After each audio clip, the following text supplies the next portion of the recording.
Hi everybody, today I'm sharing something that might shock you, but I don't have a phone since 7 years. I got this question from our French community because maybe you know, maybe you don't, that we have a French YouTube too. They asked me, how do I live without a phone? And often they ask that because they think my life is so much harder, but I feel I have so much more freedom and so much more time than all of you who have a phone. This might sound a little contradictory, but I will show you in this video. Yes, I am more present and more productive than if I would have a phone. I think I have more time because nothing interrupts me. As soon as I'm out, there's no scrolling, no phone calls, no text messages.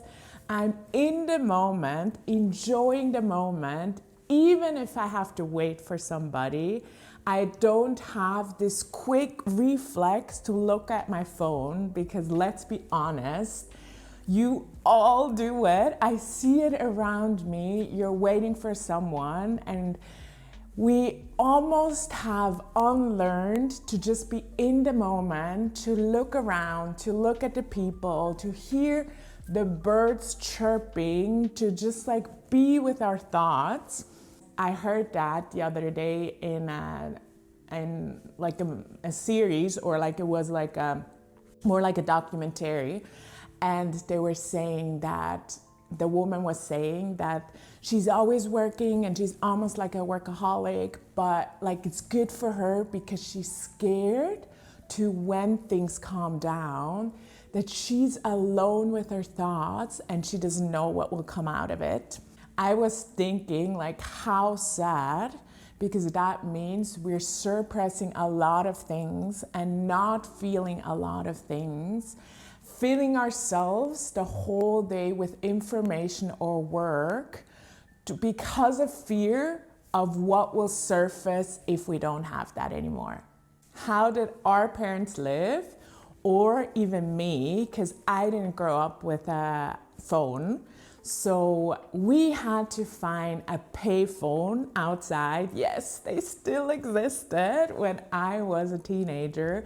I even remember when I went to New York on my own, I had to find payphones. Then you had to have enough quarters, but usually, like I asked the operator for the receiving person, which was like my parents, to pay. It was a whole ordeal. Or like the moment there were no dishwashers, we didn't grow up with one, or no washing machine. Thank God we had that. But we lived on a little island for 1 year where they didn't have any washing machines, and they were washing the entire Saturday. But it was kind of a community thing. Everybody was washing, hanging up the clothes, singing. I just wondered, do all of these gadget machines really give us more time? Don't misunderstand me, because I'm so grateful that we do have a dishwasher and a washing machine. But I sometimes still ask, with all the convenience, are we more happy? Do we have really more time? With our smartphones that take care of a lot of things, we can ask them all the questions. And I'm really coming to the answer that no, not really. We are more stressed. There's more depression. There's less joy. We're just like driven in a way that kind of is super unhealthy. And that's what I see around me. Phones came out when I was maybe around 20, but it was those like little flip phones where you had to text like with the alphabet, and like maybe you still remember. If not, I'm sure you're gonna find something on the internet about it. So it wasn't very convenient. There was like this little screen. It was really to phone and to text, and there wasn't any games. The games were like this small. and there was no internet. So we lived with that. Really, a phone was a phone. So that was the convenience we had. So I had the little flip phone. When the smartphones came out, I decided consciously that I didn't want to get one because I didn't want to be the mom on the phone. Around me, I saw moms like with their baby in the stroller on the phone. I saw moms on the playground on the phone.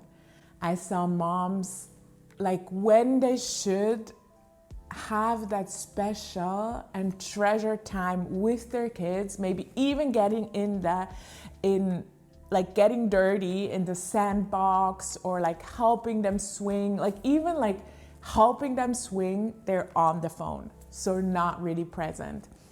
For me, that was like a no-go. I'm like, no, I'm not gonna be that mom, but I knew I wouldn't be able to do it out of my own strength. I couldn't just have a smartphone and be like, okay, I'll just leave it aside. So my decision was not to have one at all. I continued with my flip phone. It was no problem at all. And I wasn't distracted being out with my kids or being out with friends. Then 7 years ago, God called us to the mission field. And I was thinking, wow, how about ditching the phone altogether, my little old-fashioned flip phone, and not have a phone at all. So going phone free. We were planning on going on this really, really small island with only 250 people, being with my family all the time, which I was thinking that would be a great training ground because my husband has a phone. We're mostly gonna be together. It's not really gonna be necessary there. So I started on this journey, on this adventure of not having a phone. And now, since almost 7 years, I still have no phone and I love it. So how do I organize my life without a phone? That question comes so often, and a lot of you, when they ask me, they're like, how do you do? If somebody comes late or you're waiting on somebody and they just missed a train, or how about Google Maps? Google Maps comes up all the time because they're like, without Google Maps, I couldn't live. So what do I do? If I have a meeting with somebody, which it happens, and it happens that they're running late, they missed a train or whatever, they're little kids, they didn't leave them go, or there was something, it just happens, then I wait. And you must ask, how long do you wait? I usually wait 30 minutes. Is usually the max. During that time, again, because I don't have a phone, nobody can reach me, so I don't know if they're late, if they're coming or not. But you know what?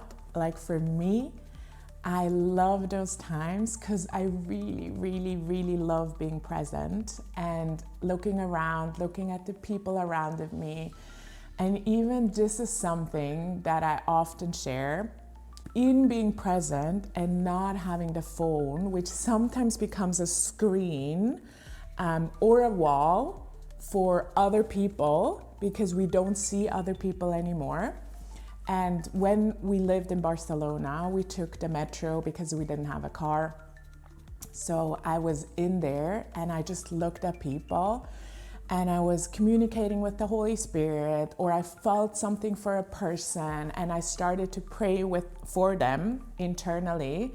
And I just love this communication and connection with the Holy Spirit when I'm out and about, and just this joy of I could bless somebody, or I could sow something just with a smile or a prayer, because they were just in and out. And the same way when I have to wait for somebody. I'm just looking around, seeing if like there's something that I should pray over somebody. So for me, I usually say, because the people always feel so bad because they know, they're like, oh no, you don't have a phone, but I texted you or wrote you an email, which just gets on my computer. I only see it when I come home. And my reply is always, it's okay, it's fine, because I also organize my life with margin. So I don't want to be stressed my whole day. So I'm not stressing from one meeting to another. I have the time to wait. It doesn't happen all the time, but if it happens, I know it's also an opportunity for the Holy Spirit to speak and bless his children. I love those times. Never feel bad if you come late, but after 30 minutes, eventually I leave. And how do I organize my life otherwise? I do have a computer. So I do everything on there when I'm home. I do all my emails. Now, like being in France, like the French, they asked me if I need to have Telegram and WhatsApp. So I installed this on my computer. I have it on the computer if I'm out. I don't know about like if somebody wrote me something, but when I come back, it's all there and I can read it. And you know, after 7 years, there has never been anything that was so urgent that I had to get to it right away. Even if I was like out and about too long, my family knows that I'll be back and they can reach me. There were different things that happened. It was never as urgent. But what if something happens to me? That's what everybody asks too. What do I do then? I know that everyone around me has a phone. So if something happens, I can ask them if they could phone like my husband or anybody. Usually it's my husband. So another thing is I know his number by heart, which like, do you know the numbers by heart of your husband, your mom, your dad, your best friend? We don't know that anymore. But if you think back to your childhood, if it was without smartphones, I still remember the phone numbers of my best friend's home and still my phone number of my home. And we didn't have smartphones then. So it was really this phone that was stuck to the wall or like sometimes not, but like with a cord. I still know those phone numbers. So what I love about not having a phone either is that I challenge myself in remembering things. And that's another thing that we lose so quickly with our phones. We're so dependent on them that we don't have to remind ourselves of nothing anymore. And that's not very good. So yeah. So that's another thing I love that I have to force myself. Yeah, all of the things I'm telling you it takes time. It's not just natural, it just comes up. I have to like force myself or train myself. This is my personal conviction in not having a phone. And I know it triggers a lot of emotions in a lot of people. Some of my friends wanted to gift me a phone because they maybe think, I don't have enough money to buy the phone, but it's really a personal decision for me. I'm not against phones. Like my kids all have phones. My husband has a phone. Like all of my friends have phones. I'm not against it. I'm also not irritated. Just want to say this now. If you're my friend and your phone lights up and you take and look at it or you take a phone call, not at all. It's very personal. And I'm not saying that I'll never have a phone, but for now, the conviction is very deeply ingrained in me that I shouldn't have one. The question of our French following was like, Shamira, can you help us how we can just like reduce our phone time? And I know you English speakers here haven't asked the question, but you're welcome. I'm gonna answer it here too. Number one, I would say, start by turning off all the notifications on your phone so it doesn't bing, ring, or vibrate when you're out and about, because we all know if it does, we can't really just leave it there. We don't have the self-control of just being like, no, I'm not gonna take it, I'm not gonna take it, I'm not gonna take it, and then we still do. So if you turn it off, you're not like, you just don't have to pull because you don't know that you received something, and that gives you already a lot of freedom and space in your day. Secondly, I would say use your computer as the main means for communication. Like everything, like you can install like those messages like with WhatsApp or Telegram on your computer too. So if you use that time when you're at home to write back, or some people really, it happens, they just like use maybe 3 times a day when they look at their messages and write back, and just be aware. Think about like how many of those are really urgent, and you quickly will see there's not a lot. Maybe even in a week, count how many it is for you, and you'll be surprised, I'm sure. And when you do that change, inform your close circle of friends and family that you're no longer reachable when you're out and about, but when you're home on your computer, you will write them back.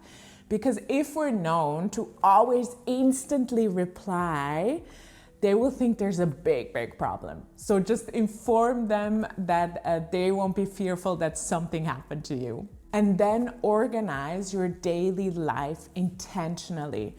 I would really recommend that you take your bank card or your credit card physically with you, so you don't need your phone for that, because even that is stuck to your phone, and if we don't have it, it doesn't work. Or cash, which is always great too. So we need to be intentional in thinking, if I want to reduce my time, I also need to be proactive in it. Like you can do that.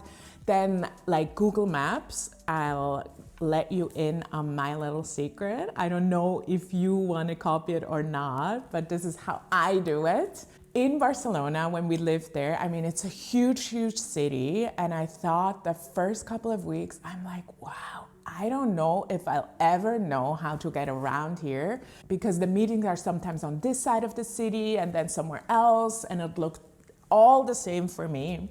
So what I do when the people tell me where we're gonna meet, I looked up on my computer at home. I drew myself a little map. And in the beginning, yes, it was very time consuming, but it became less and less because I got to know the city very well, because I was looking out for street names, for like buildings, for crosswalks, for the streets. It became very familiar for me quickly. And my maps got smaller because I knew the first part of how to get there, maybe not the second. So that was the only thing I had to draw. So this is my secret, how I got around Barcelona. 3 years we lived there. And now when I still go with my husband and we go and visit, I know the streets so much better, and I know that like, if we're there, we just have to walk around there and we're gonna be there, because I've learned how to. And he, on the other hand, he says it himself, you're just on your phone and you're checking like, where do I have to go, right or left, but you're not really present. So it is possible if you want to. And the last tip maybe is, try to go out with your phone a couple of hours. Just don't bring it. If you go to the grocery store, you can do physical lists. It is possible with pen and paper. Or if you go to the park with the kids, don't bring it along. Just maybe start with an hour and see how you feel. So this is my little video on why I don't have a phone and how I survive. I survive very well. just maybe you want to take 1 or 2 tips. Maybe you're like, no, I don't care about it. I'm fine with my phone. I have a healthy approach. This is amazing, and just continue with what you feel on your heart. Maybe this was an encouragement for you, and I would love that. Write any comments or additional questions that might come up, and I would love to read them. We're coming back next week with a new video. Don't be afraid, it's not going to be about the same subject. So just relax, breathe. Don't take your phone right away, but enjoy being present in the moment. Until then, bye.